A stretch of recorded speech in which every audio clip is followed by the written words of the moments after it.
Вот и наступила развязка спортивной интриги второго тура шахматной лиги СКФО, в полуфинал которого вышли сразу 4 команды от каждого региона, участвующего в соревнованиях. Шахматная Ингушетия во второй раз распахнула свои двери для проведения турнира шахматной лиги СКФО, который прошел в уютной и соответствующей названию проекта, в рамках которой состоялось состязание обстановки «Мосты дружбы». Проект предполагает долгосрочное сотрудничество в сфере популяризации и развития шахмат на Северном Кавказе. Большой шахматный марафон проходил в течение 4 дней, в котором приняли участие 60 игроков. Статус турнира в первую очередь определяет состав участников соревнований. И одной из самых именитых шахматисток этих интеллектуальных сражений была Лиана Цамалаидзе, чемпионка мира по быстрым шахматам среди детей, состоявшегося в Армении этого года.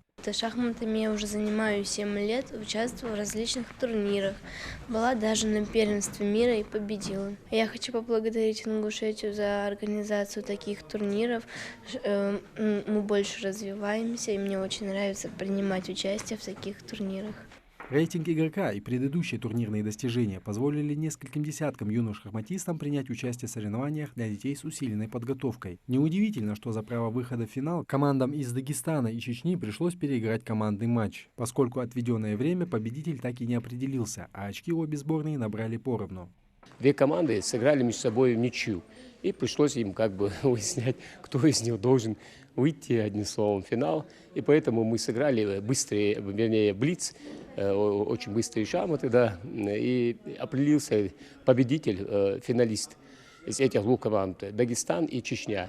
И Дагестан 4-0 выиграл у Чечни, да. За финальными встречами следили российский гроссмейстер Энеста Энаркиев и Игорь Бородачев, руководитель программы фонда Тимченко, при поддержке которого был организован второй этап шахматной лиги СКФО. Звание чемпионов турнира завоевала команда Северной Осетии. Второе место досталось сборной из Дагестана. Игроки команды Магаз уверенно расположились на третьем месте, обыграв шахматистов из Чечни. Наши шахматисты показали достойный результат, продемонстрировав высокий уровень подготовки и игры, улучшив результат предыдущего этапа.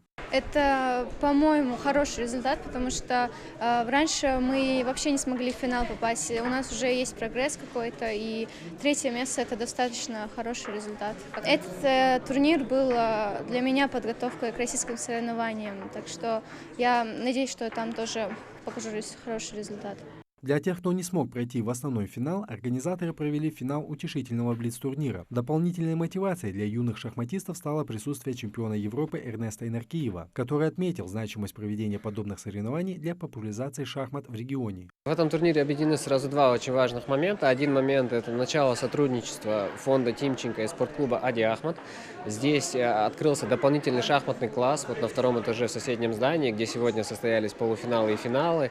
Этот класс был оборудован благодаря фонду Тимченко, и в дальнейшем планируется такое более тесное сотрудничество. Это для них пробный шаг, они еще до этого с какими-то клубами очень мало с кем сотрудничали, поэтому то, что они решили с Ингушетией сотрудничать, это очень серьезный такой уровень доверия и серьезная ответственность. Награждались не только победители и призеры, но и все шахматисты поощрительными и памятными призами. Никто без подарка не ушел. И этот турнир запомнился каждому участнику как праздничное событие на долгие годы. Харун Аздоев, Магомед Шаухалов, Новости 24.